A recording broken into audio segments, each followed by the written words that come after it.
Welcome to today's office hour. So glad to have everybody here, as well as for the folks that are watching this afterwards. Thanks for taking a moment to check out responses to questions that often come up in the context of Strong Towns. With us today is Edward Erfurt, the Chief Technical Officer at Strong Towns and the Director of Community Action. Edward's role in Strong Towns is helping to really deepen the well of competence and capability that we have in responding to the questions that often come up when people are seeking to build a healthier, more resilient, and lasting place. If you want to catch prior times when Edward's been on office hours, we do have those linked in the Strong Towns library and under the office hours section if you want to find it there. With that, I want to dive right in because we've got some really good questions here that have been submitted already. And the first one is from Shelley, who said, "There's a large development coming to our downtown small town.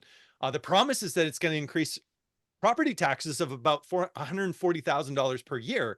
But she's asking at what cost? If we do all of this large development, what is the long-term cost?" She's asked local officials to determine the financial long-term costs before assuming that this is the answer to our budget deficits. This sounds so familiar. And she asks, is there a way to calculate this? And maybe Edward, can you touch on like what are some of the first level calculations to do? And then if there's available capacity, what is maybe the next level to get to if you're trying to do this level of assessment? Yeah, so this gets asked all the time by regular everyday citizens.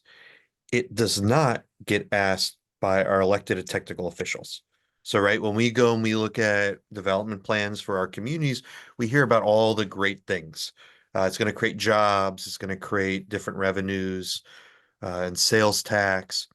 Uh, but when we look at this from a management side, like what would the obligations be from a city to manage this property?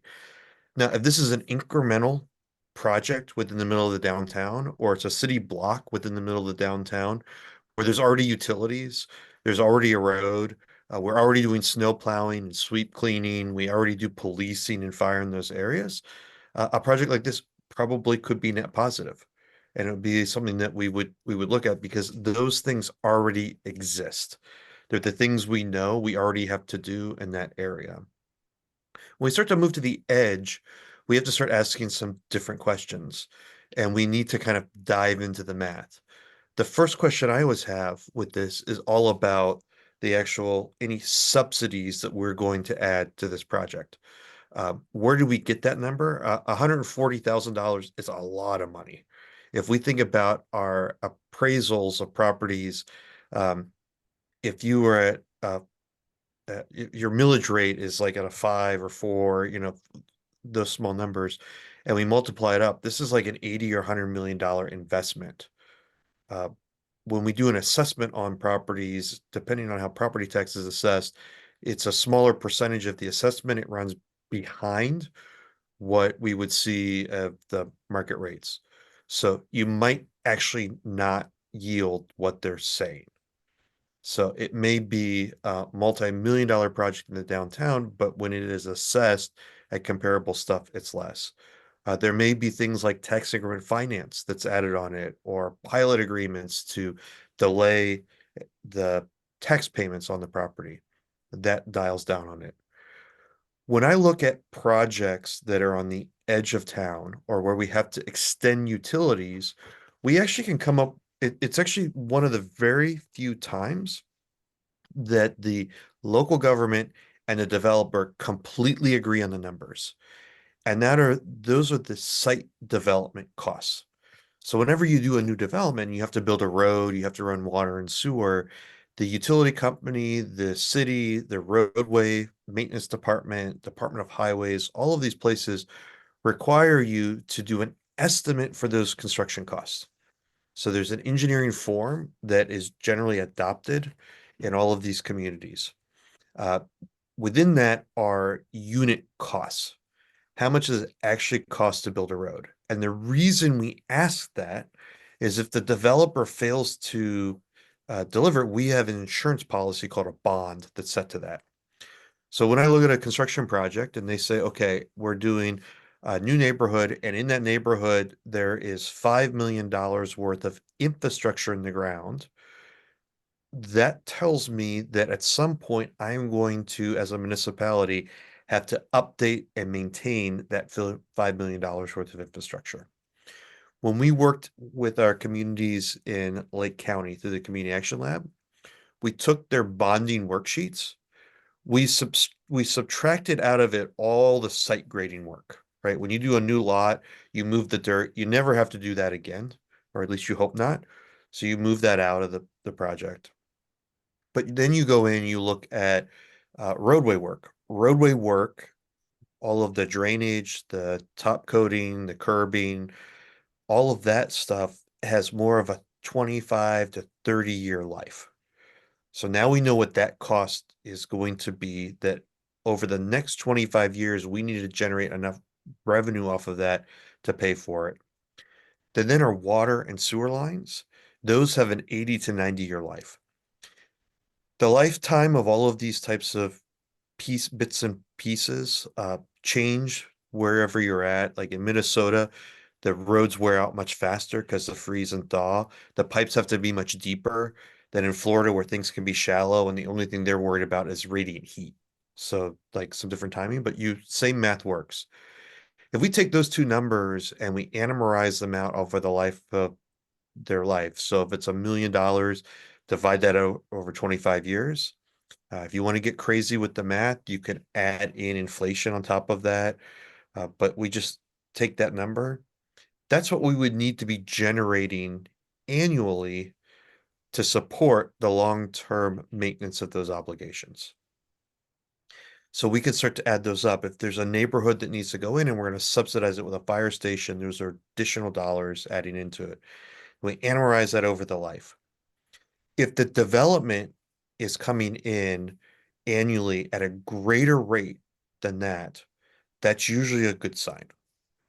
How much more it needs to come over depends on what all of your other expenses would be, additional fire services, additional staffing services in your city to take care of that, police service, all of those types of things. Um, but that's one of the ways that we can measure. So how much are they putting in the ground and what is the life of that? If it's an infill project, a big mega project, we can take the property, and we did this with our group in Medicine Hat. In Canada, in most of the cities, the assessor is actually embedded within city government. It's not a county office, it's somebody within the ranks. But I've done the same thing in the States with the county offices. When we look at the assessment, we could say, okay, somebody is going to build something that looks and feels just like this Walgreens that we already have, or they're going to build something that looks like this hotel complex here. What classification would you set that at in our tax rolls? When we do that, if they build this much, what would you appraise that at?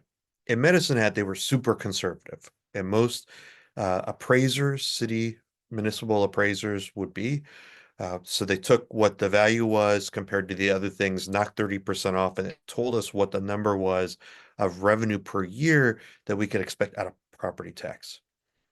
That would also tell us a revenue side to see how much would actually come out of a project.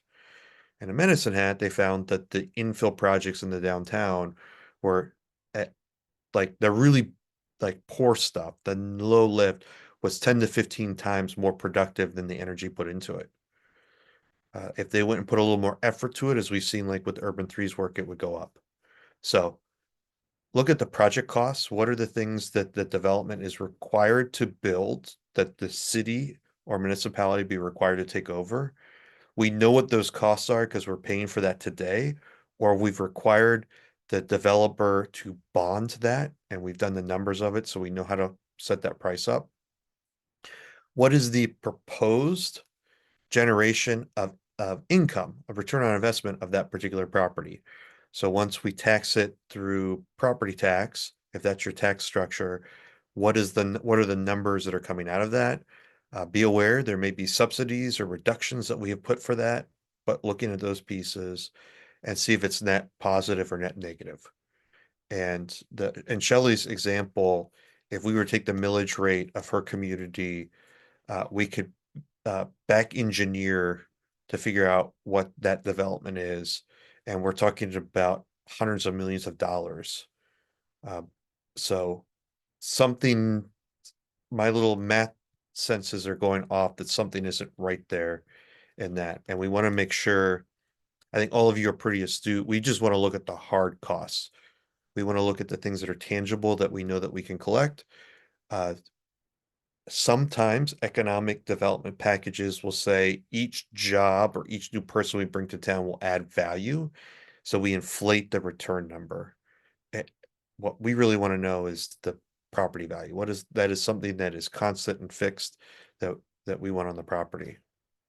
So that's the basic math.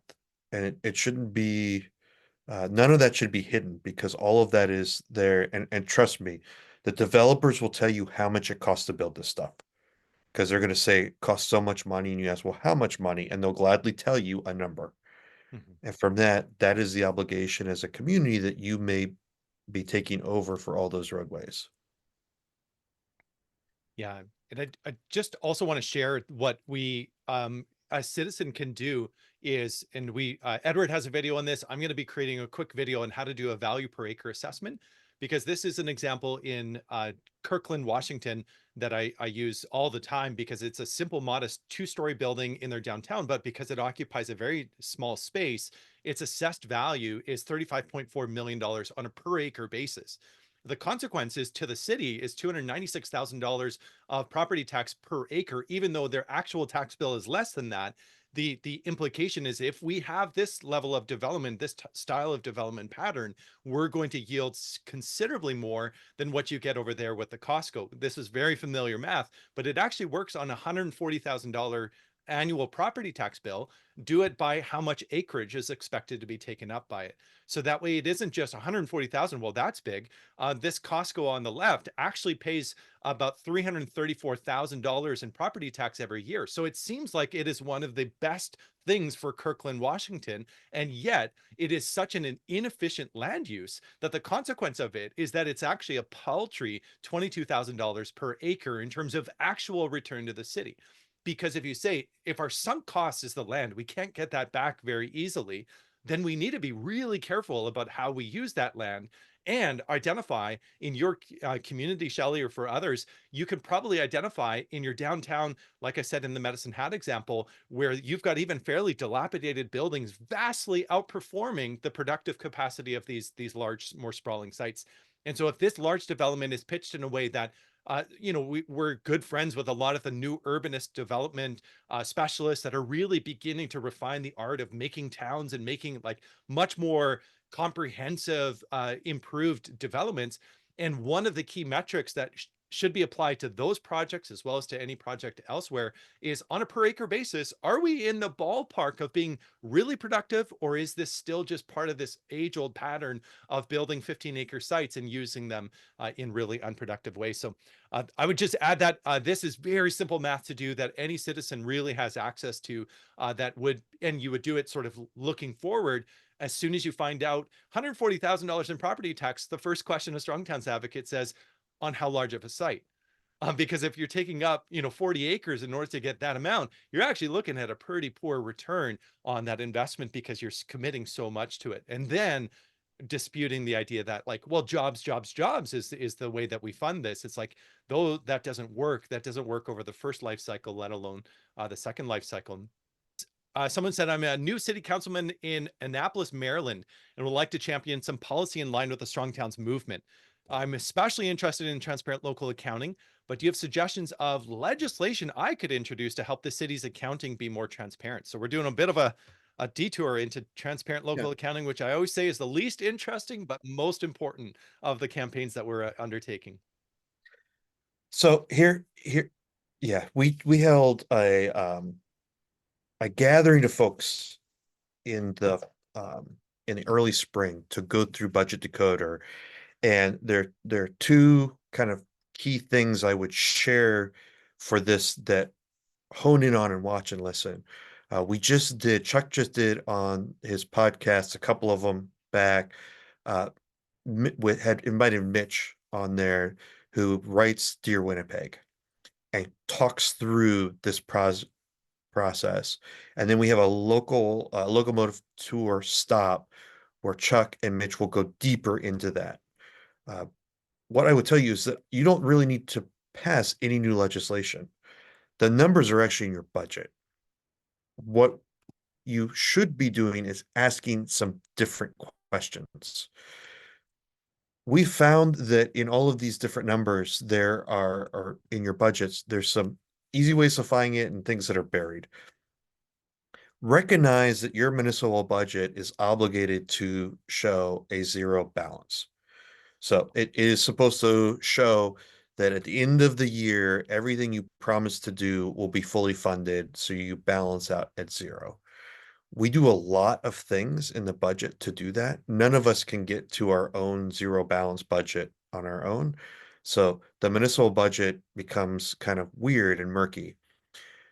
What you should do is look really deeply at the financial practices in some place like Annapolis in your city, and look at the balance sheet. Now, there's a couple of different places where this is in the budget. So you'll have the big budget book. Sometimes at the end of it, there is the audit sheet within a budget. So you'll see within the audit sheet of that, this is like a kind of at the very end. It's 3 or 4 pages. Your outside auditor does it, so it's really streamlined. The numbers are actually on 2 different pages. Uh, you might look for where the GFOA has awarded it or stamped it and said this meets all of the various qualifications. And that's in your budget. That's really great because it will show you all of these things really clearly. If not, you have to dig a little bit deeper in your budget document. The questions that you should be asking and challenging, so don't create a new system, work within the current operating system, is a simple thing is a community like Annapolis, are you taking on a lot of debt? How much debt are you taking on and that you are sitting on as a city? And of that debt, what is it being used for? Is this being used to finance new infrastructure projects? So are you borrowing from the future to expand out the systems you already have? And if you are these projects going to generate enough wealth to pay it off? Or are you just creating more future liabilities? So looking at that as a risk. You also will want to look at where your funding streams are coming in. So thinking about your funding streams, which are the ones that are stable and you have control over. So if it's in property tax, that's a fairly stable. It can't fluctuate much more in any real direction. It's really hard to do those big swings. Or are you reliant on more fragile systems? Are you reliant on a bunch of tourism? Are you reliant on input from the state to come in to help subsidize that, or some of the redevelopment fund revenues coming in? These are fragile things that hurt your position, your financial position in the city.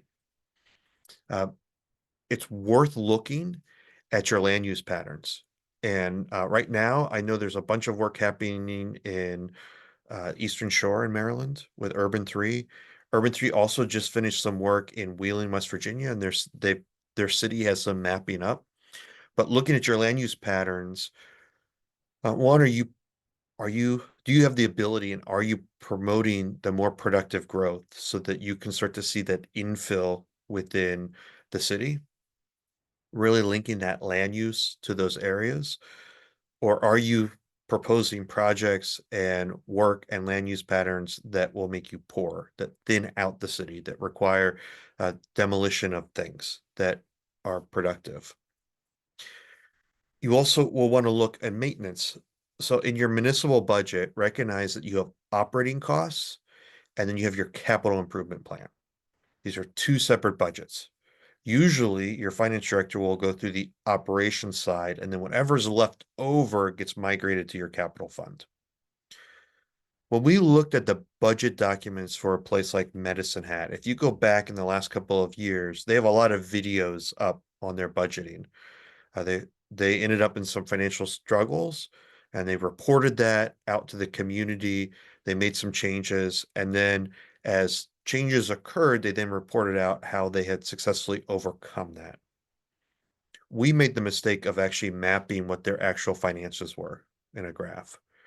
Uh, what it shows actually, it generally since 2014, a city like Medicine Hat was operating, their operational costs were $100 million a year. Their income, the money coming into the city, through their taxes, so property tax and the sales tax and all of that, was $75 million a year. This was not clear in the budget because they weren't looking at that. That wasn't the question they were being asked or presented in their budget documents. They were trying to get to a zero budget. So they end up transferring a whole bunch of numbers throughout their budget to balance it out on paper. So you want to look at some of the signs of that, maybe like where you're told we're going to defer maintenance on a project, or there's a community building or a pool that needs to be fixed, but we don't have the money. We're going to push that out in the future. So really looking at the income coming in and then the money going out on your operational side. Those are kind of areas to look. And then the last question is to really look at your approach to growth. All of our communities, especially now with the housing crisis, are all looking to grow. But as you know, there is a difference between productive growth and just regular growth. Really asking questions when new projects come online, when infill starts to be explored, when redevelopment projects come forward, when the next capital project comes in, asking yourself, is this going to be productive or unproductive growth for your community? Uh, Again, these are questions people aren't asking, uh, but we should. All those numbers are in your current budgets. They're in your Gatsby. They're in all of these different places. I'll let you know that we at Strong Towns are working on a dashboard. It's in the early phases of it. It's taking us time to kind of work it out. But the idea being at some point, we would like to be able to provide a dashboard that within about an hour or two, you could put in numbers of all your budgets and start to get the idea of the financial position of your city. So what is your overall debt liability? How much of the money coming into your city is from outside sources that you don't have control over? Like if the state legislature made a decision, or in where I'm at in West Virginia, we have casinos. If your town loses population or somebody annexes more, then that revenue from the casinos drops because it's a population based. These are fragile pieces. And then on the trends, we can compare that to our development patterns, or our development patterns being more productive. Um, that's coming. But really looking at these, and the example of Medicine Hat, where we saw that they had their deficit, is like on page one, it said how much money they were generating within their city, because very proud of all of that uh, prosperity coming in. And then it was several pages later in the budget, it said what their actual operating costs were. They were on different pages, they weren't lined up. When we went into their financial sheets and their audit sheets, you could see where those were, and there was a big line of budget line transfers, meaning they're borrowing from different departments to balance the numbers. And they've been doing that for a long time.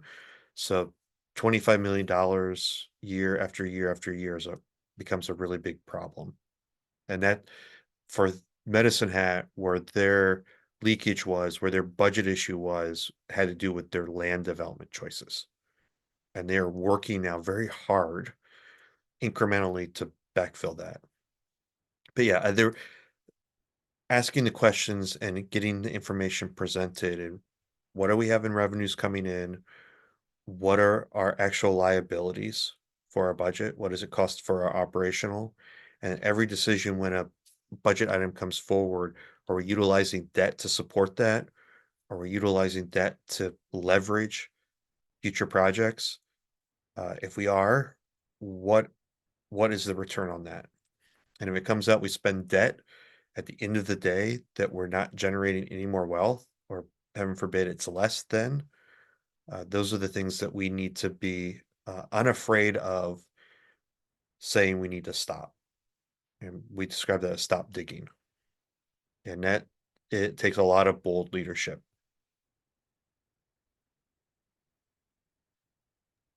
100%. Thank you, Edward. And I'm linking to the resource page that we have on this on the Strong Towns Action Lab as well. Tracy is with us. And Tracy, I wanted to maybe I'll cover the question that you've shared with us, which is about doing the book club and or supporting the book club that you're currently running in Sheboygan. I love the fact that you've been at this for a considerable amount of time and just continuing to support people in the community with the opportunity to learn about these things. The In the Weeds book club, Edward and I were talking about the fact that we want to do like video series on a sort of ongoing basis of like either under the hood or in the weeds, because just like the answer that Edward's just given, like it really does matter that we get into the details and support people in helping with that. Tracy, I've dropped in a just sort of the bare bones for a discussion guide that may be useful for you.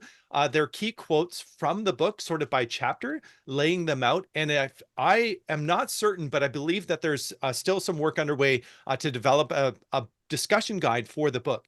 I do know that that would certainly help. And I want to share this also with others that are interested in doing book club activities. We do, we will, if we have a relationship with you, be able to contact other people in your area, your region, and say, hey, here's a great opportunity for you to become more engaged in what is going on. This really complements a lot of the things that our local conversations are already doing. But in places where there's not yet a local conversation, or if it's something that's unique taking place at a local library, we love to share the resources that we already have, or put it on a list of things that we're actively in the process of trying to create for you. And so just as an assurance, we would, Tracy, I'll get in touch with you about sort of the general geographic area that will notify people about, get the details when and where and that sort of stuff. But I do want to say more broadly, like these are the types of activities that start to cultivate a new culture of assessing these questions and looking at them in fresh ways. You know, the idea that, like I always say, there's the Strong Towns approach, capital S, capital T, capital A, that, you know, Chuck has laid out in the book and that we sort of hold to as like canon within the Strong Town sort of world. But actually, like the lowercase Strong Towns approach is really what we know is so necessary for a broader movement to take hold. There's no trademark that we, you know, slap on everything that we send out as if it was, you know, privileged information that only a rarefied sort of priestly class has access to. Instead, it's like, no, this is of the people, for the people, and that will bring about significant change. So I hope that that helps. We definitely want to encourage this type of activity. We love to see that happening, not only with the Strong Towns book, we struggle. The one area I wish that we had more control over is the ability to have a big warehouse of the books that Chuck has written, so we could send them to you at cost. The trouble is that we work through distributors in order to get books to show up at book tour events that Chuck is doing, or to share them with our members at various times. With the Friends of Strong Towns program, we'll share books that Chuck has written. It's never, unfortunately, it's never quite as cost competitive as simply buying them on Amazon. We're working on that. And maybe one day Amazon won't have its competitive prices subsidized by free and unfettered highway access, free and unfettered road and street access, lots of things there. But all that to say, book club, definitely something we want to support and encourage as we go on. But now I'm going to talk about water infrastructure, specifically U.S. water and wastewater infrastructure.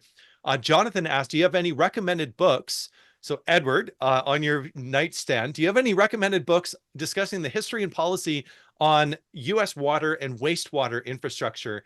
And he wants to learn more about this policy area for work. And I do want to mention also that Chuck, in a podcast recently, and I'll link to it in a moment here, did actually spend quite a bit of time on wastewater and sewage and all of the like really, really challenging things that are in at stake when it comes to this. But Edward, in your work, leading cities and helping them to adapt and develop, what are some of the things that you would recommend for him to help him on that policy side? And maybe some first principles to keep in mind too.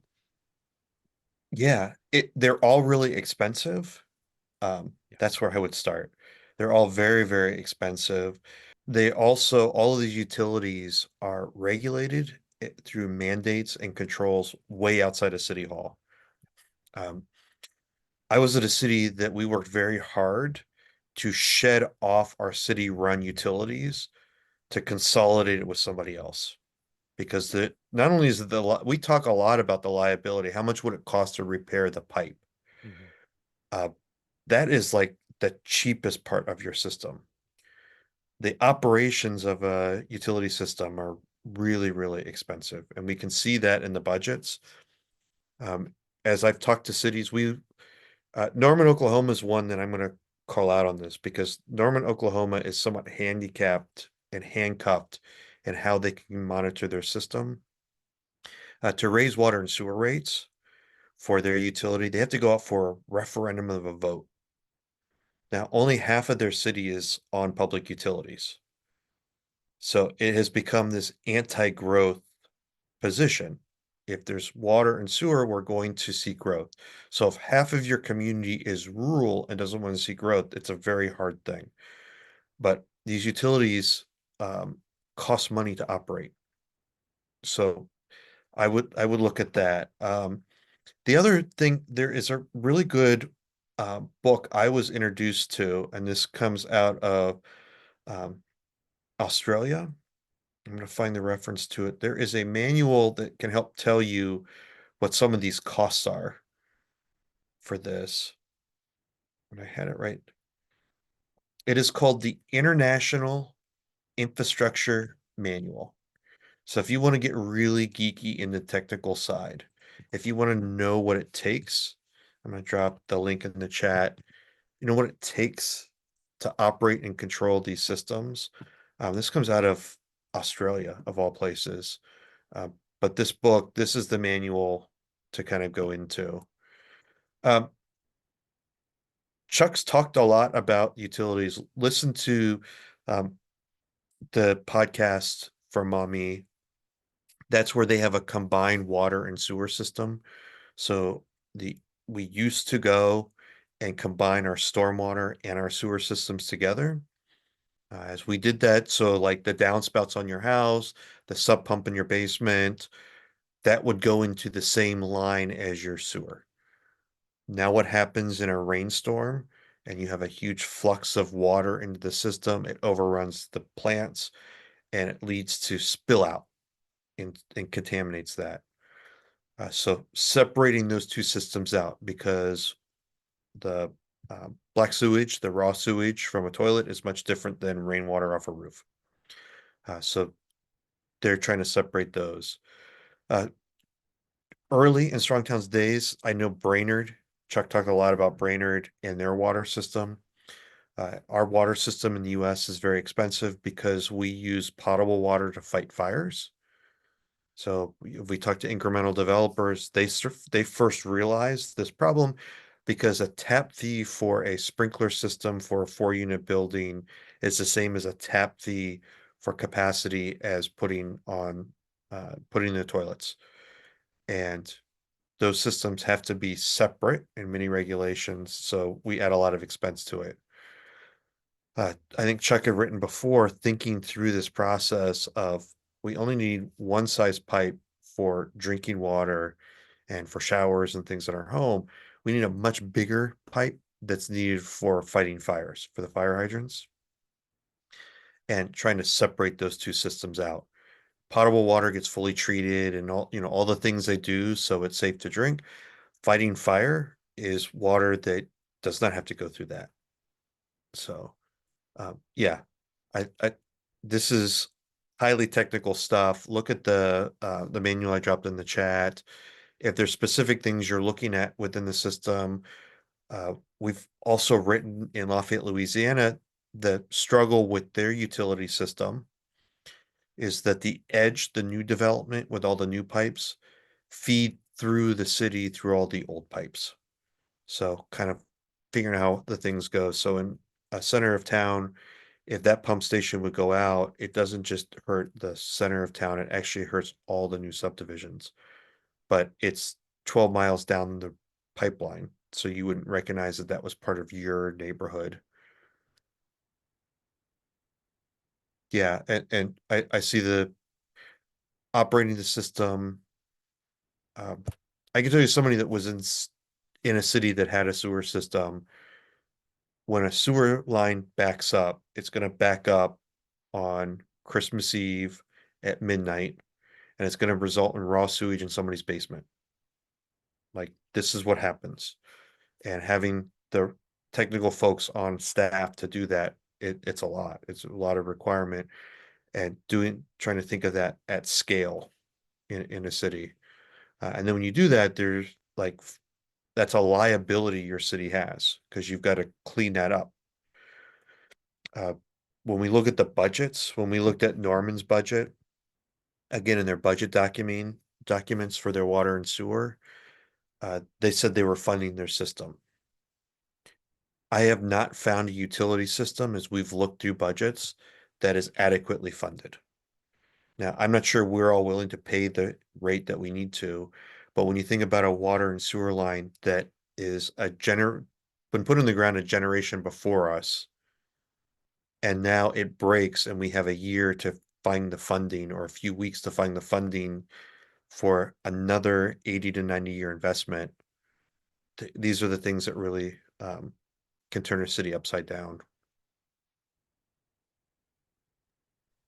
And maybe I'll add as well, the challenge that we face in our area is that there's a perception that the ditch is a bygone era, you know, a relic of a bygone era, and that if everything is piped, and yet the holding capacity of the modest ditch, even if it starts to like gradually overflow onto the street, is massive in comparison with the simple stated capacity of a pipe that can never exceed it, or else you get into all sorts of backups and things like that. I want to find the proper article for the stormwater use in Celebration, but that's another example of really beginning to re-engage with nature. There's a lot of health benefits of that, but there's actually crucially a major reason why it needs to be done from the perspective of the infrastructure costs for a community. I would also plug street trees as a vital part of battling stormwater retention. Urban 3 has a great image of street trees where they've got basically it's a branches with a sponge up top and a sponge below. And they're like, how many of these sponges do you currently have as part of your system, as like integral parts of your system? And the idea is to get people to really realize, why is it so necessary for us to use natural means to actually capture rainwater, hold it, even if it has to hold it just for a while. It's amazing. And so seeing that image just really locked that in for me. And I think that's another area that we can touch on. Jake was asked to sit on the strategic budget committee. He said our city is switching to a priority-based budget where budget amounts are set in accordance with community priorities rather than needs. Are you familiar with this system? Is it a gimmick, or is it something that actually meaningfully shifts the budget towards more resilience? Great question, Jake. Yeah, it's a very well-intentioned system, but really let's think about what's being outlined that. And this is something that I know Chuck talked about in the podcast with Mitch. We ask our finance directors and we ask our department directors at our municipality to establish a budget based off of their technical expertise and really what we need. So what does it actually take to operate the city? Like, that's why you've hired a city manager. That's why you establish a budget. This other exercise of asking all the people what they want, that doesn't have the long lasting, it's whatever the flavor of the day is of the moment. That's the pitfall to fall into it. I hear that with like capital projects, but these conversations never start with the actual revenue coming in. It's all about kind of moving that stuff forward. So there's some cautionary things with that. I've been familiar with priority-based budgeting since at least '04, probably longer than that. And I know the people who established it originally. They were from the Denver area, and they were focused on budgeting, and that the typical American city budget really provides excellent accounting, but very poor communication.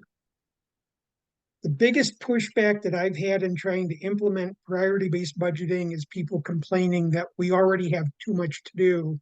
Why should we have to establish what all these programs are in the budget?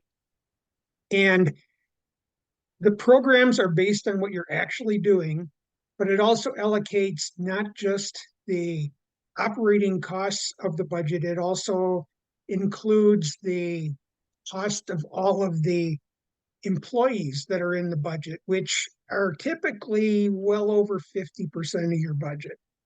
If you look at how much we pay employees, it's huge. And one of the problems is there's a lot of cities who operate programs that essentially have little or no impact, but until you go through this process, you really don't know what that impact is. You assume that it's something you've been doing for a long time and it's something that should be continued, but you find out that through setting priorities that it really may not be a priority of the city or the city council.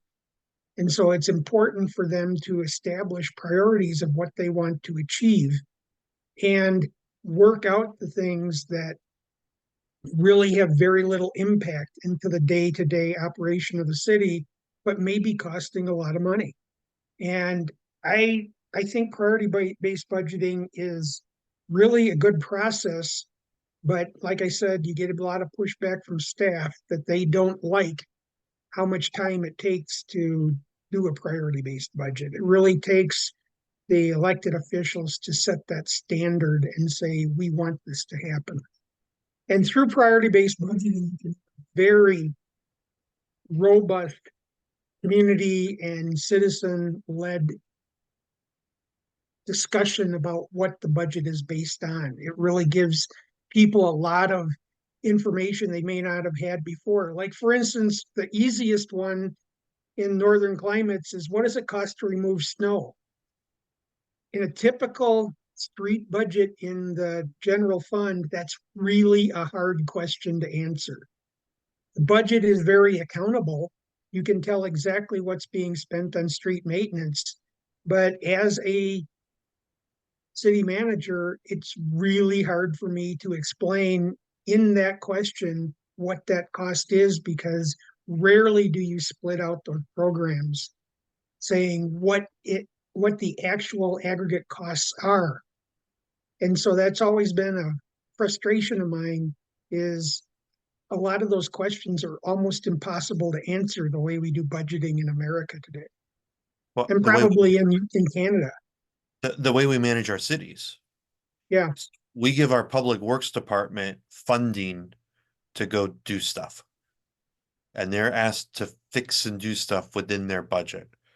If all of a sudden 5 traffic lights get hit by cars, they have to work with that within that budget. When we go to snow removal, it is just part of the hours of them being on the road. And then when the machines break at the end of the year, there's a budget ask for next year to do that. Maybe we rotate those pieces in, but this is the challenge that we've been seeing with cities when they try to figure out what a suburban development pattern costs versus an urban. What are the actual operating costs? And it's not as fine-grained when we look at how municipal budgets are set forward.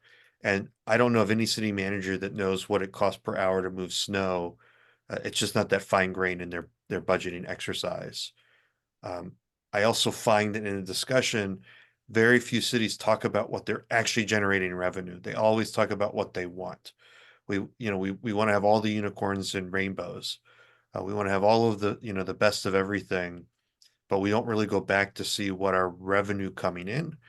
So the cities we've been working with more recently through their budgeting, they start to realize they have a finite amount of resources coming in.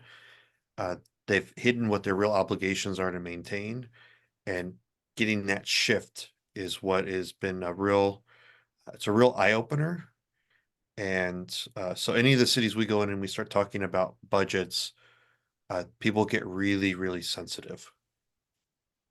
I've got a question from the chat, which is our local on-demand transit is going to double fares over the next 2 years, cutting ridership by estimated or projections being 30 to 50%. The commission seems fine with that. I'm digging hard to come up with data to present to the commission at about 5 meetings in the next 3 weeks. Is there any hints, tips, resources to where this are greatly appreciated? So I guess the question that as I piece it together is, when we talk about fares as the means of providing funding for transit as a transportation alternative within a community, what are some of the core factors? Do you have any guidance, any resources on how to advocate? Probably, if I'm understanding the question correctly, advocating for these types of things to at minimum be available, but also struggling with or grappling with the fact that, like, as costs keep going up, it creates a feedback loop that, on the one hand, asks people to put a value on the transportation decision that they are making, but does so against the backdrop where automobile access in a private automobile is often sort of, those fees never get allocated on the day that you use your vehicle. In fact, because you pay by month for your insurance, you pay by tank for your fuel, you're sort of incentivized to use your car more because you've already got your coverage for the full month. This maybe touches even on like the cost per mile of each of the different transportation things, and how we often don't see the ones for certain types, but we're very aware of it when it comes to transit. With that as an intro, Edward, how do you navigate that? And especially, do you have any suggestions of data or persuasive arguments around this, or things to keep in mind? Yeah, I get engaged with the transit board, get connected with the MPO, get in, engage with the folks that are making these decisions before it gets to your county commission. So I was active on my local MPO, and then also was on one of the steering committees with our transit group.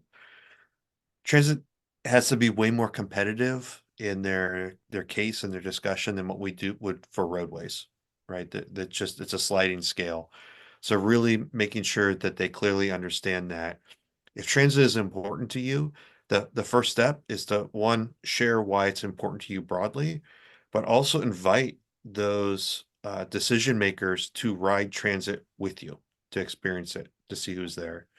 Now, if it is if doubling the fares is going from $1 to $2, and that is something that has to be done to cover those costs because gas has gone up and vehicles have gone up, and it's still within a realm, that's a different, 50% is a lot, but is that, or doubling is a lot, but how much is a lot?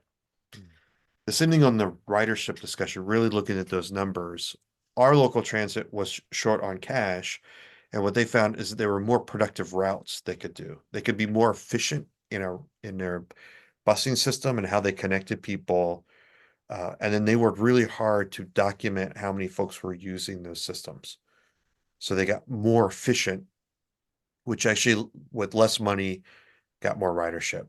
So there's a lot of different approaches, but I really, when we get to these types of things, transit may be unfamiliar with the ultimate decision makers. And your elected officials have lots of places they need to trim and cut and what they are trying to balance budgets. This is in all of the other noise that they're dealing with all the other constituent issues. Uh, be friendly, be humble with it as you go, get start that campaign of introducing them to this transit and why it is important in your community. That's really where I would start. You can go with all the numbers, you can go, all the bus and transit advocates will give you plenty of that stuff. But at a local level, you are a local citizen that's a voter that loves your community. Here is something that enriches that thing that we love in our community that makes us unique. Let's get to know this so that I assure you, your other advocates for parks and community buildings and roadway repaving are doing the same thing with these folks, or it is in a realm that they are much more familiar with. They're familiar with driving, so they don't want potholes. They're not familiar with transit and how that helps people get to jobs, or how that takes cars off the street. They're just not familiar. And getting to know that that was in several places I've been, that has been a big tipping point to go get them to ride the bus line and talk and see people. Danny, I know that you had asked the question and we're almost at our time, so I don't think I'll pick a big question. What are you seeing, in a sense, what are you advocating for? What's your strategy? I'm already a member of the local community transit committee that you talked about. I go to the MPO meetings, do all of those things. it really seems we may have a hostile environment toward transit. And I started getting involved in these because I don't see how our area can sustainably grow without some transit. We're definitely in the add more lanes mindset around here, and people complaining about traffic, even though they are traffic, combination with people who can't drive. I have an aging mother who gave up her car and has trouble getting around. So that's my incentive for getting involved in this. We cut our routes in 2019 to half. We had 28 routes on our fixed route buses, and now we have 14. Part of that was let's replace the underperforming routes, like you mentioned, with on demand. So it will be less per trip cost. Great, that sounds nice. We've done that. The ridership of on demand has increased, and now they want to they want to cut the ridership by 30 to 50% without even any stating, well, our budget's low, we need more cash, we can't afford this. There's none of that. There's been no reason put out why are they doing this? Um, even to the point where and they're doubling from $2 a ride to $4 a ride over 2 years. And that's per leg. So which actually makes more difference on the fixed route buses than the on demand, but it definitely adds up.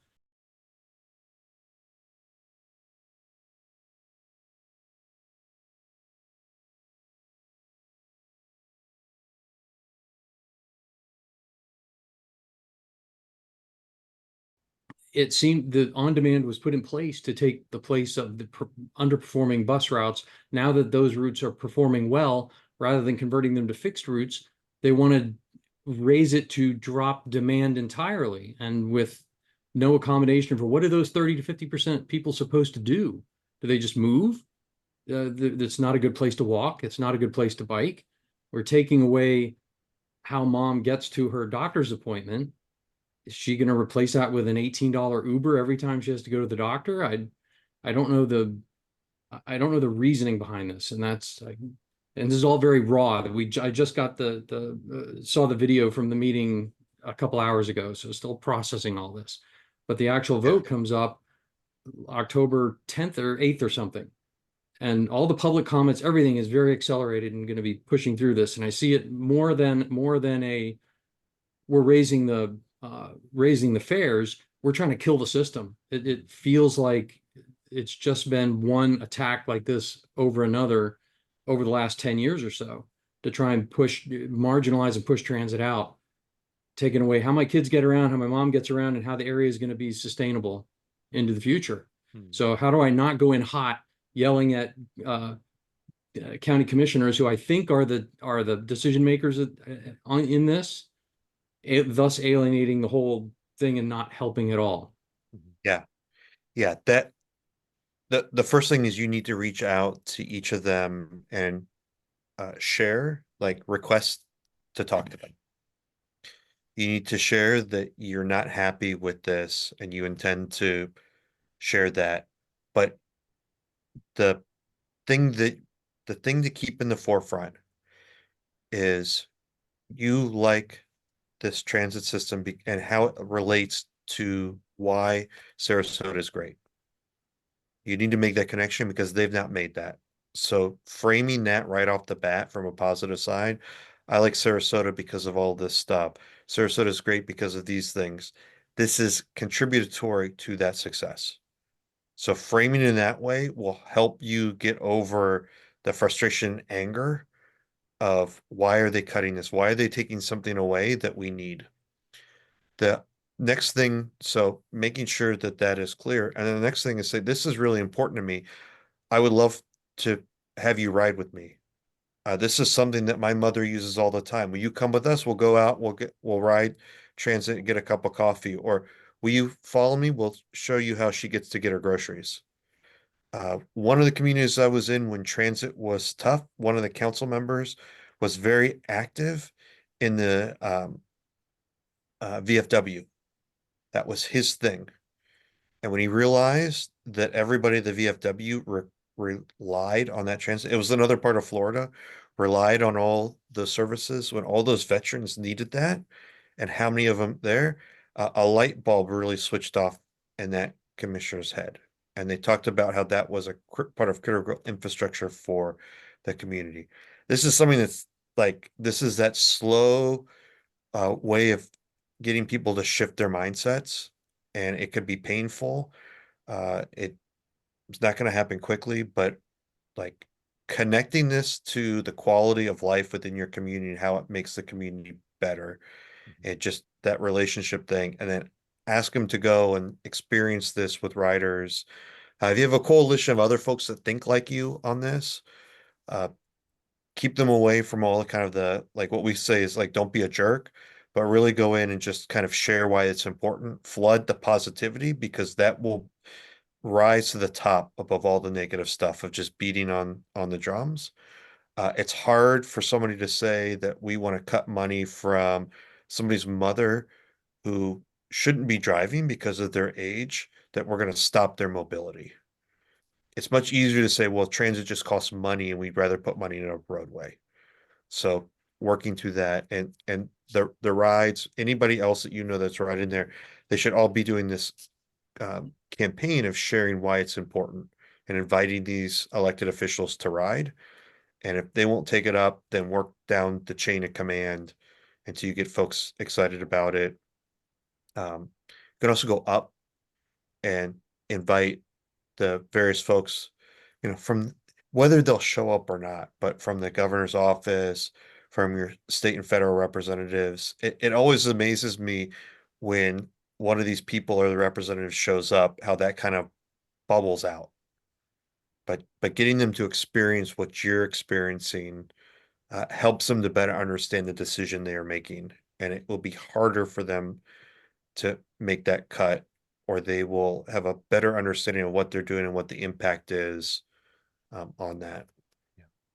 On-demand transit has to be still viewed within the sense of like first and last mile rather than a citywide sort of system. And the challenge, because otherwise you are simply always at the mercy of having to compete at speed and cost with Uber or other alternatives, and having to bear sort of to what Greg had said, a lot of places simply target transit as an easy budgeting area to cut.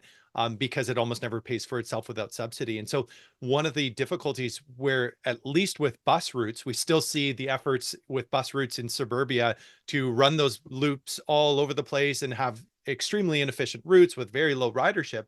And there's kind of a gaping, awareness, we've got a problem here. But demand transit systems seem to solve that, but actually never get you that much closer to it. It still requires roadways to allegedly be expanded because of capacity issues. There's always this sense that you're driving very few people at more cost, and you're doing so on public roadways that are not being made more efficient by the presence of an on-demand service. And so it's difficult. I know we had someone at the Strong Towns National Gathering last year in Denton, Texas, who had a very dim view of their pivot and actually suggested in Denton that it was being done to sort of pave the way for private on-demand service to basically just take over because of the perceived collapse or the perceived failure of this alternative.